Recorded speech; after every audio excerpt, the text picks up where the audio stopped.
오늘 말씀은 민수기 20장 1절에서 9절 말씀입니다. 제가 봉독해 올리겠습니다. 첫째 달에 이스라엘 자손 곧 온 회중이 신 광야에 이르러 백성이 가데스에 이르렀더니 미리암이 거기서 죽음에 거기에 장사되니라. 회중이 물이 없으므로 모세 아론에게로 모여드니라. 백성이 모세와 다투어 말하여 이르되 우리 형제들이 여호와 앞에서 죽을 때에 우리도 죽었더라면 좋을 뻔하였도다. 그때 어찌하여 여호와의 회중을 이 광야로 인도하여 우리야 우리 짐승이 다 여기서 죽게 하느냐? 너희가 어찌하여 우리를 애굽에서 나오게 하여 이 나쁜 곳으로 인도하였느냐? 이곳에는 파종할 곳이 없고 무화과도 없고 포도도 없고 석류도 없고 마실 물도 없도다. 모세 아론이 회중 앞을 떠나 회막문에 이르러 엎드리매 여호와의 영광이 그들에게 나타나며 여호와께서 모세에게 말씀하여 이르시되 지팡이를 가지고 내 형 아론과 함께 회중을 모으고 그들의 목전에서 너희는 반석에게 명령하여 물을 내라 하라. 내가 그 반석이 물을 내게 하여 회중과 그들의 짐승에게 마시게 할지니라. 모세가 그 명령대로 여호와 앞에서 지팡이를 잡으니라. 아멘. 할렐루야. 네. 네, 할렐루야. 네, 오늘 말씀은 우리가 거의 아는 이제 가데스 바네아에서의 이제 이렇게 물의 사건, 이제 무리바의 물 사건입니다. 사실은 오늘은 이 이스라엘 백성들이 이제 신광야에 이르게 되었어요. 온 자손이 신광야에 이르러자 신광야에 이르렀는데 이 신광야는 참으로 희한한 땅이 아닐 수 없습니다. 자, 이스라엘 백성들은 이 출애굽한 후에 이제 40년 되던 해에 이, 이 신광야에서 이제 광야의 생활을 마지막을 이제 마치기 위해서 신광야에 이르렀습니다. 자, 이스라엘 백성들은 이 광야의 생활을 마치기 위해서 이 신광야에 이제 이르게 되었습니다. 그런데 이곳은 이 이스라엘 백성들에게는 너무나 희한하고 좀 목마른 그런 땅이었습니다. 네, 그들은 쉽게 가나안 땅으로 어, 들어갈 수 있었지만 이 신광야 가데스 바네아에서 하나님의 뜻에 거역함으로 인해서 38년간 이제 광야의 뮤랑 생활을 이제 해야 했던 것이죠. 그들에게 이곳은 참으로 희한한 땅이고 또 과거의 잘못을 기억하게 하는 그런 곳이었습니다. 이 38년 이 광야의 생활은 하나님의 여러 가지 이적의 역사를 경험하는 좋은 그런 기회이기도 했지만 참으로 고난의 세월이 아닐 수 없었던 것이죠. 이스라엘 땅은 이들에게 이 희한하고 정말 하나님의 축복을 맛보는 그런 땅이었기도 했지만 희망의 땅이고 또 저주의 땅인 것 같지만 또 희망의 땅이기도 했습니다. 이곳은 이 지리적으로 볼 때 가나안의 남방 경계를 이루는 그런 지역이고요. 또 하나님이 이스라엘에게 주시기로 한 그 약속의 땅으로 들어가는 통로였기 때문에 그렇습니다. 즉 축복받을 수 있는 그 통로라는 거죠. 이 축복의 문이 그냥 눈앞에 탁 이렇게 펼쳐져 있는 거예요. 그들은 과거 자신들의 잘못을 기억하고 회개하면서 이번에는 기필코 하나님이 주신 그 약속의 땅으로 들어가서 복을 받고 말리라 라고 이제 다짐을 했을 것입니다. 그러나 이와 같이 신광야는 이스라엘 민족에게 있어서 희한한 땅이고 동시에 새로운 그런 소망의 땅이었던 것이죠. 그런데도 이 이스라엘의 이 완악함을 우리는 또 오늘 봐야 되는 거예요. 이스라엘 백성들은 이 과거에 회한이 있었음에도 불구하고 이곳에 와서 하나님께 다시 한번 이 불신앙의 죄를 범하고 맙니다. 그만큼 했으면 좀 하나님 앞에 바싹 엎드리고 이 원망하는 입술을 제어버리고 그 하나님을 신뢰하면서 눈앞에는 아무것도 보이지 않지만 하나님의 역사하실 것을 기대하면서 하나님 앞에 겸손하게 서야 되는데 그렇지 못했다는 거예요. 오늘날 우리와 똑같습니다. 그들은 다시 이 르비딤이 이르렀을 때에 물이 없어 목마르자 또 다시 하나님 앞에 불신앙의 죄를 범하게 됩니다. 그들은 다시 모세를 대적하여서 하나님을 원망하게 되었고요. 여기서 모세는 혈기를 부려가지고 하나님의 거룩하심을 나타내지 못함으로 가나안 땅에 들어갈 기회를 잃어버렸던 것입니다. 혈기가 이 백성들이 말을 안 들으면 이제 소리 지르는데 저도 예, 이렇게 몇 번씩 얘기해도 안 되면 이제 목소리가 좀 커지는데 아이고 주여 이게 저절로 나오게 되는 거죠. 자, 이스라엘 백성들이요. 하나님 앞에 불순종하기 때문에 이 모세도 이 하나님 앞에 내가 반석에서 물을 내려 하면서 이 거룩을 나타내지 못한 이 죄 때문에 모세도 가나안 땅을 바라보기만 했지 들어가지 못했다는 사실 아니겠습니까? 이스라엘 백성들은 광야 30년에 38년의 징계를 받았음에도 불구하고 이러한 잘못을 저질렀던 것입니다. 우리 성도들은 회개한 후에 다시 범죄함으로 하나님을 슬프게 하는 범죄를 하지 말아야 된다는 거죠.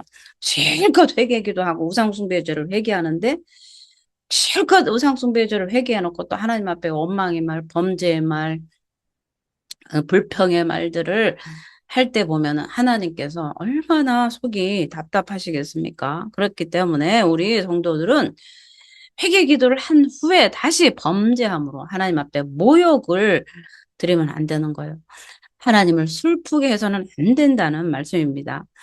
이것은 바로 하나님의 은혜를 배반하는 거죠. 하나님 나의 죄를 용서해 주시옵소서. 용서해 주셨는데 그 이튿날 또 들어서 이 죄를 짓게 되면 이 하나님을 모욕하는 일이 되기 때문에 그렇습니다.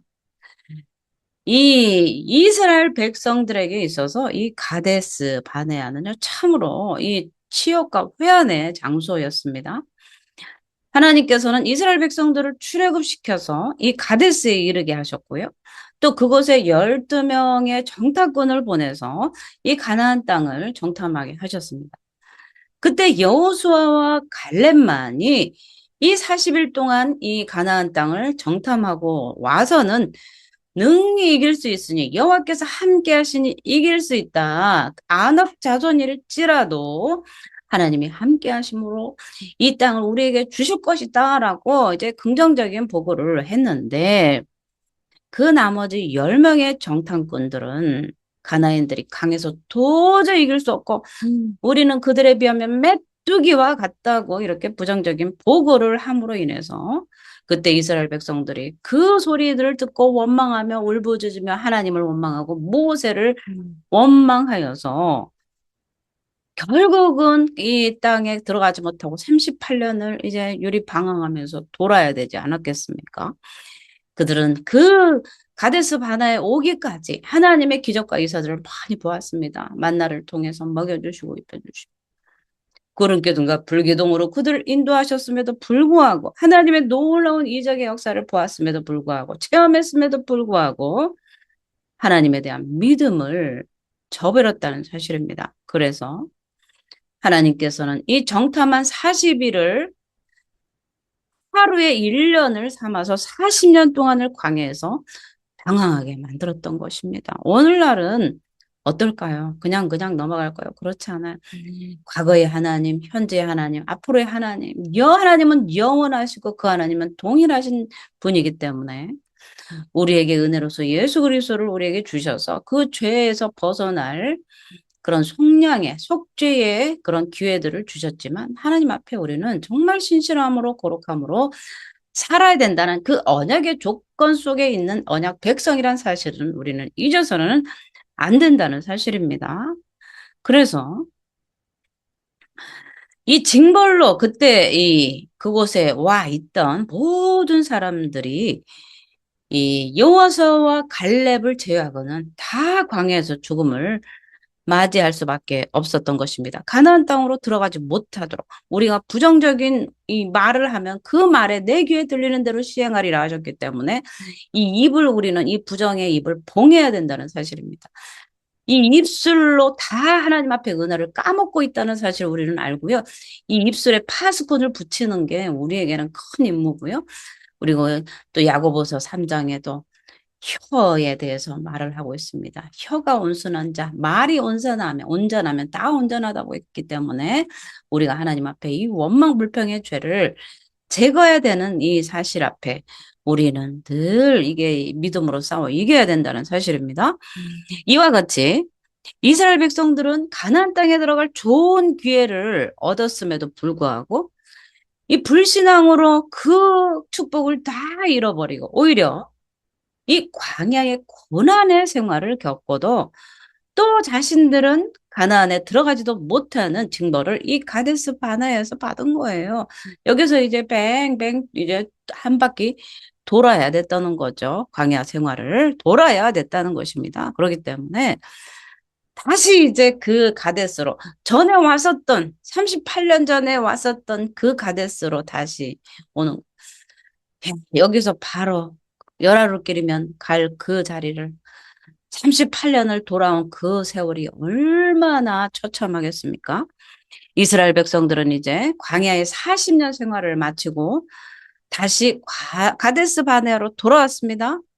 하나님께서는 다른 길을 통해서도 가나안으로 들어갈 수 있었지만 그들 조상들의 과오의 역사가 담긴 그곳으로 인도하신 거예요. 깨달으라고.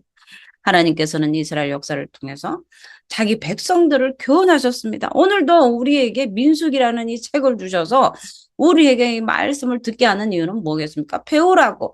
모든 성경은 의로 교육하기에 책망하기에 바르게 하기에 유익한 것이라고 했습니다. 그래서 민수기든 창세기든 출애굽기든 에스겔이든 이 모든 성경에 기록된 것들은 우리를 의로 교육하는 거예요. 책망하시고 교육하시고 바른 길로 인도하시는 그런 성경인 줄 믿습니다. 그렇기 때문에 하나님께서는 이스라엘 역사를 통해서 자기 백성들을 계속 교훈하시면서 가르쳐 주셨고 교훈하셨어요. 오늘날에도 우리는 이 구약의 이스라엘 역사를 통해서 이스라엘 백성들의 신앙의 역사를 배우고 또 하나님의 구원의 역사를 배우고 있다는 사실을 우리는 기억하셔야 됩니다.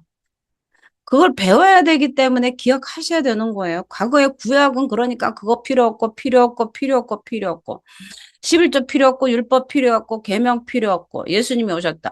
그렇지 않죠. 그럴 거면 구약이 왜 우리에게 정경으로 왔겠습니까?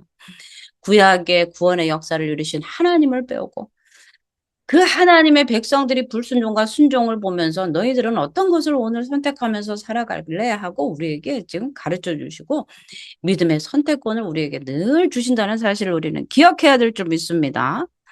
그래서 우리는 이스라엘 역사를 통해서 믿음은 하나님의 복을 가져오고 불신앙은 징벌을 가져온다고 볼 수 있습니다. 이거는 기복신앙을 얘기하는 것이 아니라 처음부터 성경은 복을 말하고 있습니다. 복을 주었어요. 번성하고 번성하라. 땅을 정복하라. 그죠? 그 마지막 날에도 이 요한계시록에 이 책을 읽는 자, 듣고 행하는 자는 복이 있으리라. 이 복에 관한 거예요. 하나님의 자녀들은요, 이 땅에서 이 다스리는 복, 영권, 인권, 물권을 가진 하나님의 권세를 누리며 승리하는 삶을 사는 것이 바로 이게 복이라는 사실입니다. 우리가 복하면 물질만 계속 돈 가지고 얘기하는데 그렇지 않는 거예요. 하나님의 능력, 하나님의 권세로 살아가는 것이 진짜 권세이고 이 땅을 다스리고 정복하는 것, 예수 이름으로 권세 있게 하나님 자녀답게 살아가는 것. 또한 예루살렘 그 성에 들어갈 권세를 받는 것이 바로 나의 죄를 나의 두루마기를 항상 예수님의 보혈로 빠는 것. 그래서 하나님 나라 예루살렘 새 성에 들어갈 수 있는 권세를 받는 것. 그것이 하나님의 자녀의 마땅한 도리인 줄 믿습니다. 그래서 그렇기 때문에 우리 이 신앙의 선배들의 역사를 통해 오늘도 우리는 바른 신앙의 모습을 찾아가고 있는 거예요. 단순히 이거 안 지키면 복 안 줘, 줬다, 뺏었다, 이거를 가르치려는 것이 아니라 하나님의 자녀로서의 마땅히 지켜야 될 본분들을 배워가고 있다는 사실입니다. 그래서 오늘날 이 현대 우리 성도들도 하나님의 말씀을 통해 배우고 또 그 배운 말씀을 교훈으로 더욱더 교훈으로 삼아서 굳은 믿음 가운데 그 삶을 거룩한 삶을 살아야 된다는 것입니다. 그래서 우리는 말씀 가운데 더욱더 붙잡고 승리하는 삶을 사는 것이 하나님의 뜻이란 사실입니다. 오늘 이 미리암이 죽었습니다. 미리암이 죽었어요. 20장 1절 첫째 달에 이스라엘 자손 온 회중이 신광야에 이르러 백성이 가데스에 이르더니 미리암이 거기서 죽음에 거기서 장사되니라 이렇게 기록을 하고 있어요. 20장 1절에서. 이 모세와 아론의 누이인 이 미리암은 모세가 어릴 적에 이 갈대 상자를 엮어서 강으로 떠나갈 때 뒤쫓아가서 모세가 바로의 공주에 의해서 건져지자 이 모세를 바로 어머니를 바로 공주에게 유모로 알선해 준 그런 믿음의 누이 아니겠습니까? 또한 나중에는 이스라엘의 여선지자가 되어서 백성들을 이끌기도 했습니다. 그러나 미리암은 어두운 각오도 있었죠.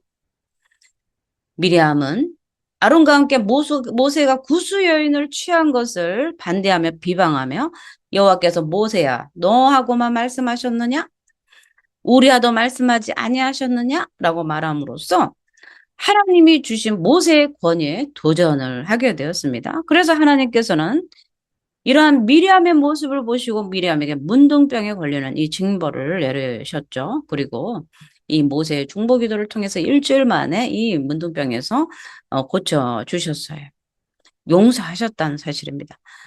이러한 수치스러운 이 과거는 신앙이면 누구에게나 존재하는 과거인 거죠. 우리 모두에게 그 부끄러운 과거에 그 신앙의 수치들이 있어요. 감춰졌을 뿐이죠. 누구에게나 그런 수치스러운 과거들이 있습니다. 하나님 앞에 하나님께서는 범죄한 자에게 대한 채찍을 들어 징계하심으로 교훈하시지만 또 회개하면 다시 용서해 주십니다. 미리암과 같이 교만해져서 하나님의 정도를 회방하고 권위에 도전하는 그런 실수를 우리 또한 범하기 쉽습니다. 그때마다 하나님께서 우리를 징계하셔서 죄를 깨닫게 해주시는 것입니다. 징계가 없으면 사생자입니다. 우상 숭배하는데 가만히 내버려두면 그 사람은 사생자예요. 내 자식이 다른 아버지한테서 아버지 하면 그 친아버지가 가만히 두겠습니까? 그런데 다른 사람한테 가서 아버지, 어머니에도 간섭하는 사람이 없어요. 왜? 부모가 없는 사람은 그렇습니다. 우리는 하나님이 우리 아버지시라. 다른 우상에 가서 아버지 하면 이놈, 네 아버지 여기 있다. 이렇게 혼나야 되는 거예요. 내 자식이 남의 집에 가서 아버지 하면서 그 집에서 살면서 그렇게 살아도 내버려 두면 그 아버지는 친아버지가 아니란 사실입니다. 우리 하나님은 친아버지세요. 우리를 예수 그리스도를 통해서 자녀 삼아주시고 의롭다 여겨주시는 하나님께서 이제 하나님의 자녀가 되었기 때문에 우상 숭배하는 것을 가장 싫어하십니다. 그리고 하나님의 자녀답게 하나님의 거룩한 자녀답게 하나님께 영광을 올려드리는 그런 거룩한 삶을 살기를 바라시기 때문에 우리가 실수를 하거나 죄를 지었을 때 하나님께서는 우리를 징계하시고 깨닫게 해 주신다는 것입니다. 이 미리암은 가데스에 이르러서 죽었습니다. 이스라엘 백성들은 이곳에서 미리암을 장사 지냈어요. 장사 지내니라, 장사되니라. 그죠? 이곳에서 미리암이 죽고 다음 도착지가 바로 이 호르산입니다. 이스라엘 대제사장 아론이 죽었는데 그때가 5월 1일이에요. 그래서 이스라엘 백성들은 가데스에서 서너 달가량 머물렀습니다. 그런데 이 미리암의 죽음을 애도하기 위한 것이었고요. 미리암은 비록 여자였고 과거도 있었지만 이스라엘의 지도자로서 하나님께서 주신 사명을 잘 수행했던 것입니다. 그렇기 때문에 이스라엘 백성들이 가데스에서의 범죄로 여호수아와 갈렙의 가나안 땅에 들어가지 못한다는 하나님의 말씀이 성취되는 것을 이 신광야에서 이스라엘 행적을 통해서 우리가 볼 수가 있는 거죠. 사람의 행적, 우리의 행적, 우리의 행위는요, 반드시 하나님께 심판을 받게 됩니다. 우리는 행위책에 우리의 모든 행위가 기록된다는 사실입니다. 그래서 우리 성도들은 항상 하나님 앞에 겸비하여 일생 동안 하나님 앞에 순종하는 삶을 살아야 된다는 거죠. 그 과거에 과오를 저질렀던 그 자리에 서서 나를 또 돌아보게 하시고 지난날의 그 모든 죄에서 벗어나서 이제 하나님께 새 삶, 거룩한 삶으로 하나님 앞에 영광 올리는 그런 삶을 하나님께서 다시 허락해 주시고 이제 하나님만 바라보고 그 하나님 앞에 겸손히 순종하면서 나아가는 하나님의 백성들로 살기를 바라셨기 때문에 다시 이 가데스 바네아로 이스라엘 백성들을 인도하신 것입니다. 이제 똑바로 살아야 되겠다. 결단하는 시간을 이스라엘에게 하나님은 허락하셨습니다. 오늘도 우리에게 과거에 지난 과거에 그런 범죄를 뉘우치고 회개하면서 이제는 정말 내가 하나님 앞에 거룩한 삶을 살아야지 하는 이 결단의 시간이 오늘 우리에게도 있어야 될 줄 믿습니다. 그러면서 하나님 앞에 거룩한 삶으로 하나님 앞에 영광 올려서 주님께 기쁨이 되는 저 여러분이 되시기를 예수의 이름으로 축복을 드립니다.